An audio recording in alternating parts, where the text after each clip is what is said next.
Logos. All box office Barta videos start with logos. And disclaimers. Really long and tedious disclaimers.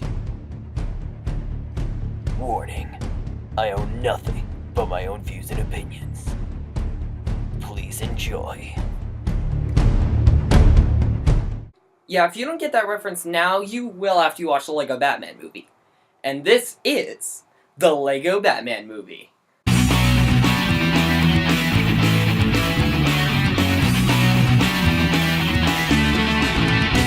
The Lego Batman movie is a spin-off from the Lego movie directed by Chris McKay.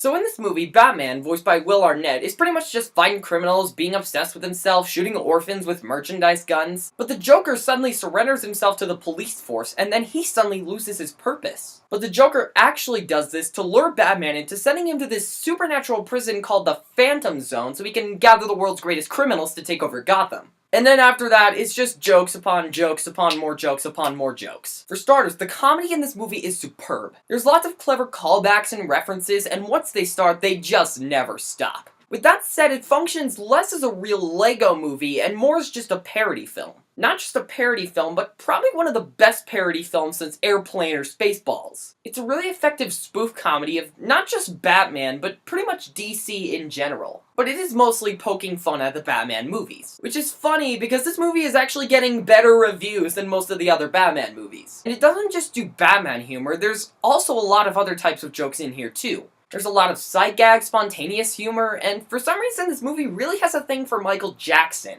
Also, the animation is top-notch. It really does feel like you're living in a Lego universe with the focus of the camera, the lighting, the textures, and they even go as far as to using less frames per second to make it look like stop motion. The story is also really good. Most Batman movies seem to follow relatively the same pattern, but this is just branching out and doing something completely different. Kudos for some originality. And the Joker. This is probably my favorite Joker ever. He's not talking about how he got these scars in this, he's a character. He just wants Batman to admit that he hates him, but Batman just doesn't want to because he's too cool for that. So that pushes him to carry out his evil plan. I have no problems with this movie.